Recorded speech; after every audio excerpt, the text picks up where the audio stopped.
আম্মা জান জিজ্ঞাসা করছিলেন, ইয়া রাসূলুল্লাহ, কিয়ামতের দিন কিরকম হবে, আমরা কিভাবে আসবে? তো আম্মা জানকে আল্লাহর রাসূল বলছিলেন যে হুফাতান ওরাতান, পায়ে হাইটা আসবে, উলঙ্গ আসবে।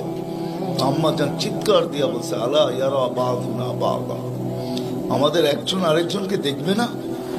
আল্লাহর রাসূল আম্মা জানের কোলে শোয়া ছিলেন, উঠা বসছেন, চেহারার রং পরিবর্তন হয়ে গেছে, আর বলছে, আয়েশা ইয়াউমুন আসির, আয়েশা বড় কঠিন দিন।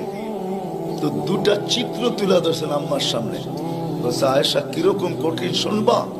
কাআন্নী আনজুরু মূসা মুতালাফফিফুন বিগুমুদিল আরশ ويقول ربي لا أسألك اليوم أمي ولا أسألك اليوم أختي أسألك نفسي نفسي نفسي نفسي। আয়েশা এরকম কঠিন দিন আমি দেখতেছি যেন মুসা আলাইহিস সালাম আরশের